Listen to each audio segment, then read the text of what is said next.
Doctor ortho Ayurvedic oil and capsule, अब दर्द भी घुटने टेकेगा। भराड़ीसैंण में बजट सत्र के दूसरे दिन भी बरपा हंगामा, विपक्ष ने किया विरोध प्रदर्शन, उठाए मुद्दे, सरकार से मांगा जवाब।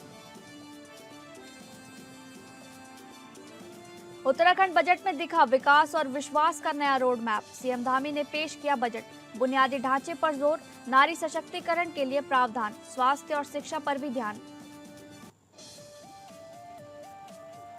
चंपावत में लोक गायिका दीक्षा राणा का निधन, कलाकारों, प्रशंसकों और सांस्कृतिक संगठनों में शोक की लहर, दोनों लोगों ने दी भावभीनी श्रद्धांजलि।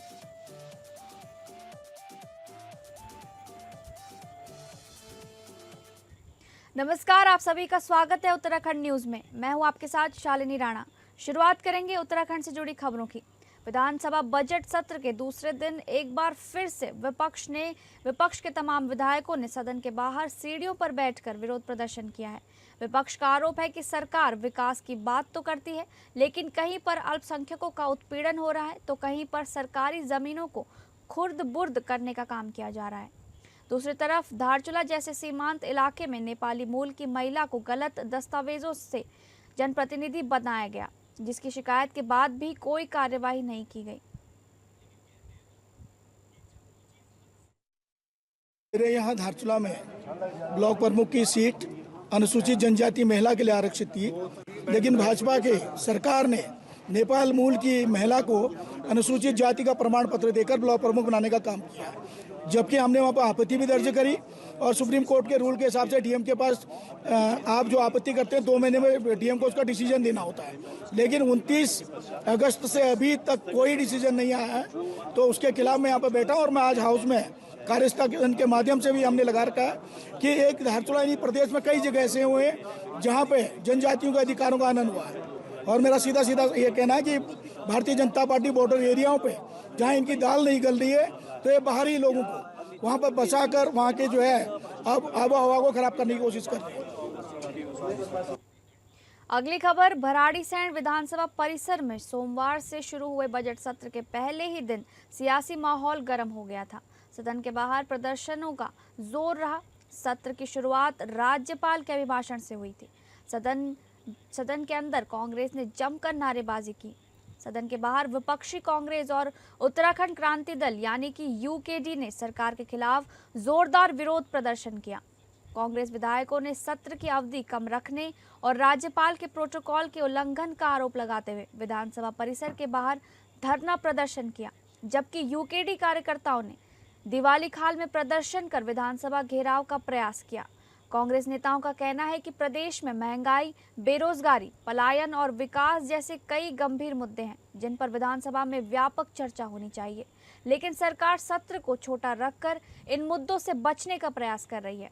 उन्होंने चेतावनी दी कि कांग्रेस इन मुद्दों को सदन के भीतर और बाहर दोनों जगह मजबूती से उठाएगी। उत्तराखंड क्रांति दल यानी कि यूकेडी के कार्यकर्ताओं ने स्थायी राजधानी गैरसैंण की मांग, अंकिता भंडारी हत्याकांड और अन्य मुद्दों को लेकर दिवाली खाल में प्रदर्शन किया। बड़ी संख्या में जुटे कार्यकर्ताओं ने विधानसभा घेराव की कोशिश की। इस दौरान कुछ कार्यकर्ता पुलिस को चकमा देकर आगे बढ़ने में सफल रहे, जिसके बाद पुलिस ने कार्रवाई करते हुए 10 से 15 कार्यकर्ताओं को हिरासत में ले लिया। हिरासत में लिए गए आंदोलनकारियों को छुड़ाने के प्रयास में यूकेडी कार्यकर्ताओं और पुलिस के बीच झड़प भी हुई। यूकेडी नेता आशीष नेगी व कार्यकर्ताओं की पुलिस से तीखी झड़प भी देखने को मिली। स्थिति को नियंत्रण में करने के लिए पुलिस ने पानी की बौछार कर प्रदर्शनकारियों को आगे बढ़ने से रोका।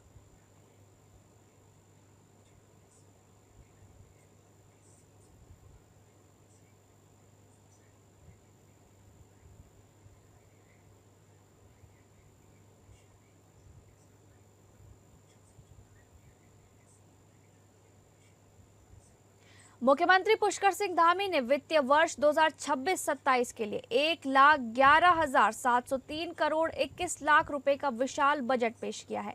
ये बजट राज्य की रजत जयंती वर्ष के उपलक्ष्य में विकसित उत्तराखंड के संकल्प को पूरा करने की दिशा में एक महत्वपूर्ण दस्तावेज है। सरकार ने इसे विज्ञान के बजट की संज्ञा दी है, जिसका अर्थ है value based, innovation driven, good governance, youth powered, accountability और नया उत्तराखंड। बजट में बुनियादी ढांचे, सामाजिक सुरक्षा और स्वास्थ्य पर विशेष ध्यान दिया गया है। लोक निर्माण विभाग को 2,501 करोड़ 91 लाख रुपए, पेयजल विभाग को 1,827 करोड़ 91 लाख रुपए और ग्रामीण विकास विभाग को 1,642 करोड़ 20 लाख रुपए का बजट आवंटित किया गया है। ऊर्जा विभाग को 1,900 करोड़ 43 लाख रुपए का बजट मिला है, जिससे ऊर्जा क्षेत्र में निवेश से बिजली आपूर्ति सुदृढ़ होगी और सौर ऊर्जा जैसे नवीकरणीय परियोजनाओं को प्रोत्साहन मिलेगा। शिक्षा क्षेत्र में माध्यमिक शिक्षा को 542 करोड़ 84 लाख रुपए, उच्च शिक्षा को 146 करोड़ 30 लाख रुपए और तकनीकी शिक्षा को 98 करोड़ 50 लाख रुपए आवंटित किए गए हैं। अटल आयुष्मान उत्तराखंड योजना को 600 करोड़ रुपए दिए गए हैं, जिससे राज्य के गरीब परिवारों को गंभीर बीमारियों के इलाज के लिए कैशलेस स्वास्थ्य सुविधा मिलती रहेगी। बजट में आपदा प्रबंधन, सांस्कृतिक संरक्षण, खेल और युवा विकास पर भी जोर दिया गया है। राज्य आंदोलनकारियों का सम्मान बढ़ाया गया है और जेंडर बजट में वृद्धि की गई है। नारी सशक्तिकरण के लिए विभिन्न योजनाओं के तहत 122 करोड़ रुपए का प्रावधान किया गया है।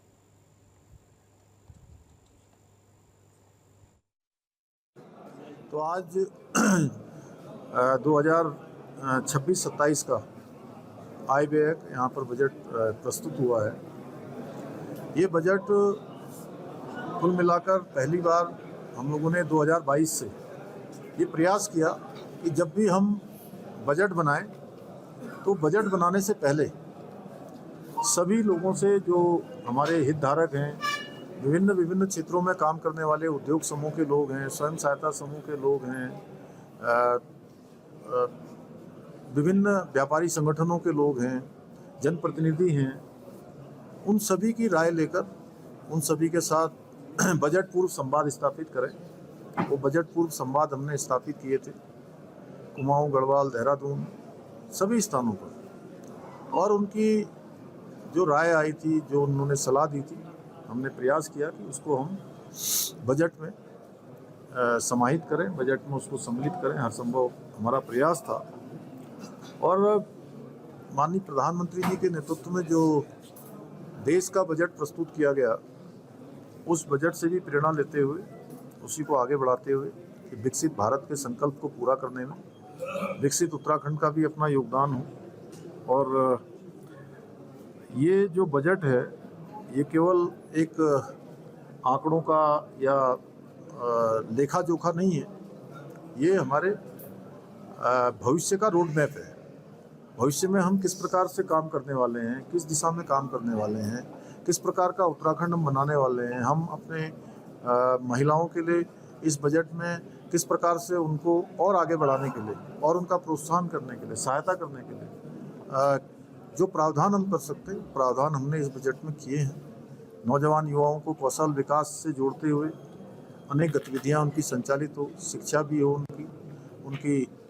उनका कौशल भी हो, और हर दृष्टि से वो रोजगार के क्षेत्र में भी आगे बढ़े। और रोजगार केवल पाने वाले नहीं, रोजगार खोजने वाले नहीं, बल्कि आने वाले समय में वो रोजगार देने वाले बने। इस दृष्टि से भी इस बजट में प्रावधान है।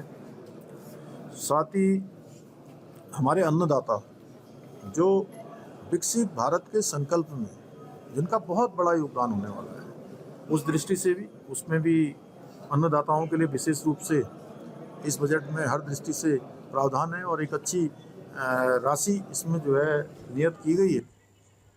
बागेश्वर में जिलाधिकारी कार्यालय में आयोजित जनता दरबार में जिले के फरियादियों की समस्याएं सुनी गई। जनता दरबार में पहुंचे लोगों ने अपनी विभिन्न शिकायतें जिलाधिकारी के सामने रखी। इस दौरान सबसे अधिक शिकायतें लोक निर्माण विभाग और विद्युत विभाग से जुड़ी सामने आई। जिलाधिकारी बागेश्वर आकांक्षा कोंडे ने जनता दरबार में पहुंचे लोगों की समस्याओं को गंभीरता से सुना। जनता दरबार में कुल 13 शिकायतें दर्ज की गईं, जिनमें अधिकांश शिकायतें सड़कों की स्थिति, विद्युत आपूर्ति और अन्य बुनियादी सुविधाओं से संबंधित रहीं। जिलाधिकारी ने संबंधित विभागों के अधिकारियों को निर्देश देते हुए कहा कि सभी शिकायतों का जल्द से जल्द समाधान किया जाए ताकि लोगों को राहत मिल सके। साथ ही सीएम हेल्पलाइन पर दर्ज शिकायतों को लेकर भी जिलाधिकारी गंभीर नजर आईं और अधिकारियों को समयबद्ध कार्रवाई के निर्देश दिए गए। वहीं जनता दरबार में लगातार बढ़ती जन शिकायतों और केवल आश्वासन मिलने के आरोपों को लेकर कांग्रेस के पूर्व जिला पंचायत अध्यक्ष हरीश एठानी ने भी सवाल उठाए हैं। उन्होंने जनता दरबार को केवल खाना पूर्ति बताते हुए कहा कि जनता की समस्याओं का स्थायी समाधान होना चाहिए।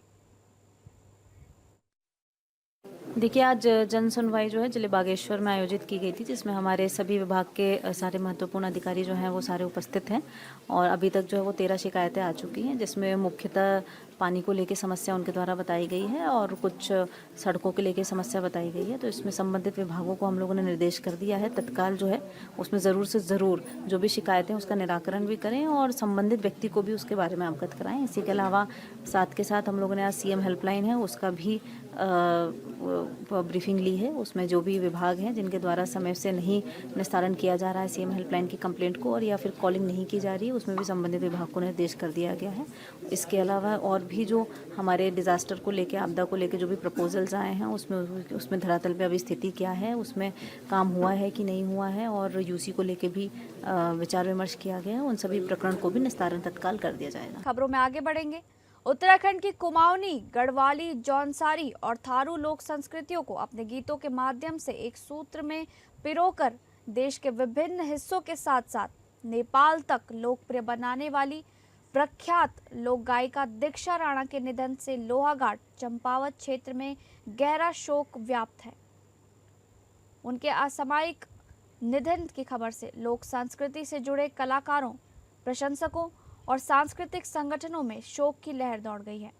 स्वर्गीय दीक्षा राणा को श्रद्धांजलि देने के लिए स्थानीय रामलीला मैदान में शोक संतप्त कलाकारों और प्रशंसकों द्वारा एक भावपूर्ण शोक सभा का आयोजन किया गया।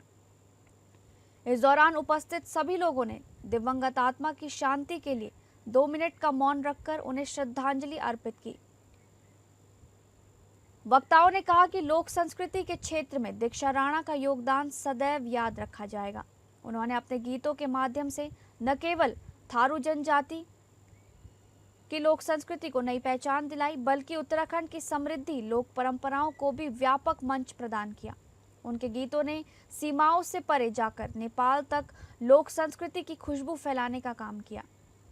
शोक सभा कार्यक्रम की अध्यक्षता कुमाऊं लोक सांस्कृतिक कला मंच के अध्यक्ष भैरव दत्त राय ने की। इस अवसर पर जीवन मेहता, मुकेश शाह, गोविंद बोरा, जीवन गहतोड़ी, संजीव राणा, नरेश राय, सोनिया आर्य सहित कुमाऊं लोक सांस्कृतिक कला मंच और रामलीला सांस्कृतिक समिति के कई कलाकारों और क्षेत्रीय लोगों ने उपस्थित होकर दिवंगत लोक गायिका को भावभीनी श्रद्धांजलि अर्पित की।